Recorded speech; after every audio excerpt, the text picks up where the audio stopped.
News all India 2012 সাল থেকে এই নিউজ অল ইন্ডিয়া চলছে, আমিও দেখছি। আর নতুন রূপে নতুন সাজে এসেছে, আপনারাও দেখুন এই আশা রাখবো।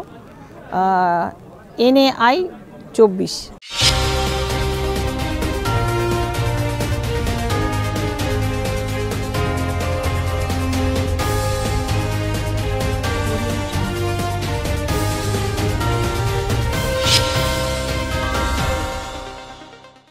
নমস্কার, নিউজ অল ইন্ডিয়ার পর্দায় আপনাদের স্বাগত। আপনাদের সঙ্গে আমি অর্পিতা। শুরু করছি আজকের বিস্তারিত খবর।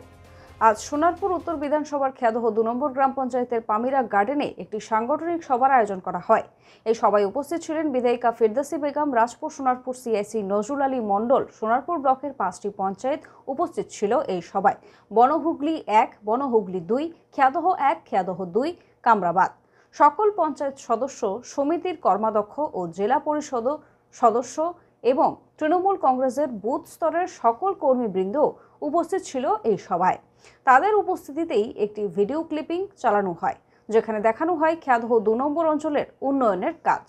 অফিস থেকে দিয়ে থাকি এবং বাড়িতেও। আর যে সমস্ত কাজগুলো আমাদের জননেত্রী মাননীয় মুখ্যমন্ত্রী মমতা বন্দ্যোপাধ্যায়ের একদম নিজস্ব প্রচেষ্টা, সারা পশ্চিমবঙ্গে যেভাবে কাজ চলছে সেই রকম উন্নয়নের কাজকর্ম আমাদের খেয়াদহ 2 অঞ্চলেও চলছে। আমাদের মাননীয় বিধায়ক ফেরদৌসী বেগম দিদির সহযোগিতায় এলাকার রাস্তাঘাট থেকে শুরু করে পানীয় জল এবং অন্যান্য সমস্ত পরিষেবা আমরা খুব ভালোভাবে পাচ্ছি এবং সুন্দরভাবে আমাদের গ্রাম পঞ্চায়েত ভালোভাবে চলছে। এই মুহূর্তে আমাদের গ্রাম পঞ্চায়েতের সদস্য সংখ্যা 30 জন। আর আমাদের অঞ্চলটা অনেকটাই বড়, বিভিন্নভাবে বিভিন্ন কাজকর্ম আমরা করে চলেছি। মাননীয় মুখ্যমন্ত্রী মমতা বন্দ্যোপাধ্যায়ের উদ্যোগে একদম যারা সদ্যজাত শিশু তাদের দেওয়ার জন্য সবুজশ্রী প্রকল্পের মাধ্যমে আমরা একটা করে গাছ দিয়ে থাকি। পরবর্তী সময় সেই বাচ্চা যখন স্কুলে পড়াশোনা শিখবে, তার SC/ST সার্টিফিকেট থাকলে সে কিন্তু শিক্ষাশ্রীর মাধ্যমে টাকা পাচ্ছে। তার সাথে আজ বহু সংখ্যক মানুষ CPIM BJP থেকে তৃণমূলে যোগদান করে। শেষে জাতীয় সঙ্গীতের মাধ্যমে উচ্চপতা মোড় থেকে ক্ষুদিরাবাদ পর্যন্ত অপরাজিতা বিলের সমর্থনে মহিলা কর্মীদের নিয়ে পথে হাঁটলেন বিধায়িকা ফেরদৌসী বেগম। সাথে ছিলেন রাজপুর সোনারপুরের সিআইসি নজরুল আলী মণ্ডলও। তার পাশাপাশি বর্ষিয়ার নেতা অঞ্চল সভাপতি প্রয়াত শশাঙ্ক শেখর মণ্ডলকে মাল্যদান ও মোমবাতি জ্বালিয়ে ওনাকে শ্রদ্ধা জানায় নেতৃবৃন্দরা। সময় বিরতির পর আসছে পরের খবরে। আপনি কি ভ্যাকেন্সি ল্যান্ডের সন্ধানে রয়েছেন? চিন্তা না করে আজই যোগাযোগ করুন ঋত্বিকা এন্টারপ্রাইজে। আমরা রুবি হসপিটালের 3 কিলোমিটার থেকে 12 কিলোমিটারের মধ্যে ল্যান্ড সেল করি। ভ্যাকেন্সি ল্যান্ডের দাম 80,000 থেকে 2,70,000-এর মধ্যে। তাহলে আর দেরি কেন, আজই চলে আসুন আমাদের অফিসে। ফিরে এলাম বিরতির পর, আসছে এবারে বিস্তারিত খবরে। আমতলায় অভিষেক বন্দ্যোপাধ্যায় আয়োজন করেছিল ডক্টরস কনভেনশন। সেখানে উনি কি বললেন শুনবো। এবং রেফারেল পরিষেবার ক্ষেত্রে যে 12টা হাসপাতালে বা মেডিকেল কলেজে পেশেন্টদের রেফার করা হবে, তার জন্য একটা কোর স্পেশাল টিম আমরা তৈরি করেছি, যে যাদেরকে রেফার করা হচ্ছে তাদের অ্যাডমিশন ঠিকমতো সঠিক সময় হচ্ছে কিনা, তাদের হাসপাতালে গিয়ে কোনো অসুবিধার মুখে বা কোনো সমস্যার সম্মুখীন যদি হতে হয়, তৎক্ষণাৎ আমার তরফ থেকে একজন সাহায্য সহযোগিতার হাত বাড়িয়ে দিয়ে তার অ্যাডমিশনের ব্যবস্থা করে সে যাতে চিকিৎসা পায় বা সঠিক পরিষেবা পায় সেটা সুনিশ্চিত করবে। এর সাথে সাথে চিকিৎসকদের পরামর্শ তো ক্যাম্পে থাকবেই। বিনামূল্যে ওষুধ বিতরণ থেকে শুরু করে যে সমস্ত টেস্টের ব্যবস্থা থাকবে, BMI থেকে শুরু করে, ব্লাড প্রেশার থেকে শুরু করে, সুগার থেকে শুরু করে, ডেঙ্গু, ম্যালেরিয়া সব আপনাদের বিস্তারিত দেখানো হয়েছে। এবং জেলার পুরো টিম, স্বাস্থ্য টিম, BMOs থেকে শুরু করে, CMOs থেকে শুরু করে আমাদের PHC-গুলোতে যারা রয়েছে, ডাক্তার, মেডিকেল ফ্র্যাটার্নিটির পুরো টিম তাদের সামর্থ্য অনুযায়ী তাদের সাহায্য সহযোগিতার হাত ইতিমধ্যেই বাড়িয়ে দিয়েছে। অভিষেক বন্দ্যোপাধ্যায়ের নেতৃত্বে এবার দুয়ারের স্বাস্থ্য শিবির কি বললেন এদিন বক্তব্য রাখতে গিয়ে শুনবো।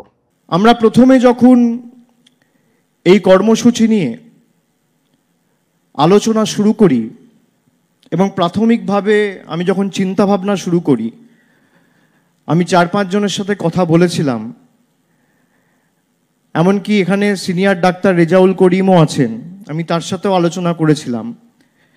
মিরাজ, রাজীব, যারাই আমার সাথে প্রথম দফায় আলোচনা করেছিল, তারা বলেছিল, দাদা এত ডাক্তার পাবো কোত্থেকে, সবাই তো ব্যস্ত। আমি বললাম আমার কি করতে হবে বলো। ওরা বললো, দাদা আপনি একটা মিটিং ডাকুন, আপনার আহ্বানে যদি আসে তাহলে আমরা এটা সার্থক করতে পারবো। আমি সেদিনকে অভিককে বলেছিলাম, তোমরা ডেট ঠিক করো, জায়গা ঠিক করো, আমি আসবো। আমরা সেদিনকেই ঠিক করেছিলাম যে আমরা 30 তারিখে মিটিংটা করব। এবং কালকে রাত অবধি আমি যা খবর পেলাম যে 400 ছাপিয়ে, 500 ছাপিয়ে, 600 ছাপিয়ে, 1000 ছাপিয়ে 1200 ডাক্তার তাদের ডিটেলস আমাদেরকে পাঠিয়েছে এবং আজকে এই অডিটোরিয়ামে আমরা জায়গা দিতে পারিনি। এই কর্মসূচি অর্থাৎ সেবাশ্রয় শেষ হওয়ার পরে জানুয়ারি, ফেব্রুয়ারি, মার্চের মধ্যেখানে অর্থাৎ 15-16 তারিখ নাগাদ যদি শেষ হয়, আমরা পয়লা বৈশাখের আগে দরকার হলে ডাক্তারদের 5000 ডাক্তারের একটা কনভেনশন আমরা করব। সময় বিরতির পর আসছি পরের খবরে। আরজু মানেই আপনার মনের মতো ফার্নিচার। আসুন দেখে নিন আপনার পছন্দ অনুযায়ী অফিস বা ঘর সাজানোর জন্য নতুন ডিজাইনের ফার্নিচার। ডিজাইনেবল সোফা, আলমারি, ড্রেসিং টেবিল, অফিসের জন্য রকমারি চেয়ারের সাথে দোলনা, বিভিন্ন রকম ডিজাইনেবল ফার্নিচার। তাহলে আর দেরি না করে চলে আসুন আরজুতে। 74 Rajdanga gold park, Kolkata 700107। 52D Raja SC Mallick road, Jadavpur, Kolkata 700032। Phone number 8100472255, 8240411427। ফিরেলাম বিরতির পর আসছে এবারে বিস্তারিত খবরে। কলকাতার পার্ক স্ট্রিট অঞ্চল থেকে গ্রেফতার বাংলাদেশি বিএনপি নেতা। গোপন সূত্রে খবর পেয়ে গতকাল রাতে পুলিশ গ্রেফতার করে তাকে। বাজেয়াপ্ত করা হয় তার কাছ থেকে একটি পাসপোর্ট। পুলিশ সূত্রে জানা যায়, পাসপোর্টে লেখা তিনি রাজস্থানের বাসিন্দা এবং দিল্লিতে কাজ করেন। গত 2 বছর ধরে বাংলাদেশ থেকে নাম পাল্টে পালিয়ে আসেন তিনি। ধৃতের আসল নাম সেলিম মাতব্বর। তিনি বাংলাদেশের মাদারীপুরের বিএনপি নেতা ছিলেন। আজ কেন্দ্রের ওয়াকফ সংশোধনী বিলের প্রতিবাদে রানী রাসমণি রোডে সংখ্যালঘু সমাবেশ করল তৃণমূল। আমাদের কাছে সব ধর্মের মানুষ, তাদের ধর্ম আচরণ আমাদের কাছে গুরুত্বপূর্ণ। ঠিক সেইভাবে আমাদের নিজেদের ধর্ম আচরণ, আমাদের নিজেদের নামাজ রোজা, আমাদের নিজেদের মসজিদ রক্ষা করা, আমাদের নিজেদের দরগা রক্ষা করা, মাদ্রাসা রক্ষা করা, এটাও আমাদের কাছে কর্তব্য। এবং এইটাকে প্রথম দিন থেকে লঙ্ঘন করছে বিজেপি। যখন বাবরি মসজিদ ভাঙা হলো, আমাদের হৃদয়ের মধ্যে যে বিশ্বাস, সেই বিশ্বাসটাকে ভাঙা হলো। সত্যিকারের কি বাবরি মসজিদ ভাঙার পরে আমাদের যে আশঙ্কা ছিল সেটা হয়েছে? তবুও সর্বোচ্চ আদালত বলেছে আমরা ভারতীয় এবং সর্বোচ্চ আদালত আমাদের কাছে অত্যন্ত পবিত্র, আমরা সেটা মেনে নিলাম। যদি কালেক্টর বলে দেয় না এটা গভর্নমেন্ট প্রপার্টি, ফাইনাল, সেটা আর ওয়াকফ প্রপার্টির মধ্যে থাকবে না। কালেক্টরের এই পাওয়ারটা কে দিয়েছে? সম্পত্তির মালিকানা, সম্পত্তির মালিককে, সম্পত্তির টাইটেল কার কাছে থাকবে তার বিচার একমাত্র কে করতে পারে? থেমে যাবে। একমাত্র সিভিল কোর্ট করতে পারে, সিভিল কোর্ট ছাড়া কেউ করতে পারে না। সময় বিরতির পর আসছে পরের খবরে।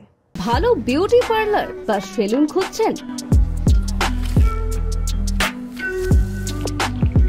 তাহলে চলে আসুন নিউ বিগ বস পার্লারে। পুরুষ ও মহিলা একসাথে একই জায়গায় চুল কাটা, শ্যাম্পু করা, আইব্রো করা, ফেসিয়াল করা থেকে বিভিন্ন রকমের নিজেদের সৌন্দর্য বাড়াতে চলে আসুন নিউ বিগ বস পার্লারে।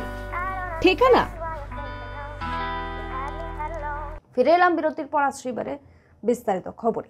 আজ ভয়াবহ দুর্ঘটনার কবলে শিলিগুড়ি থেকে গ্যাংটকগামী যাত্রীবাহী বাস। ঘটনায় মৃত্যু 4, আহত হয়েছে 15 জন যাত্রী, গুরুতর জখম অনেকে। এদিন দুপুরে রংপুর কাছে আমবেরি এলাকায় বাসটি নিয়ন্ত্রণ হারিয়ে রাস্তা থেকে গড়িয়ে তিস্তায় পড়ে। জলস্তর কম থাকায় তা নদীর পাড়েই আটকে রয়েছে। ঘটনায় 6 জনের মৃতদেহ উদ্ধার করেছে কালিম্পংয়ে লাভা থানার পুলিশ। খবর এখনকার মতো এই পর্যন্তই। দেখতে থাকুন নিউজিল্যান্ডে খবর মানি আমরা। শুভরাত্রি।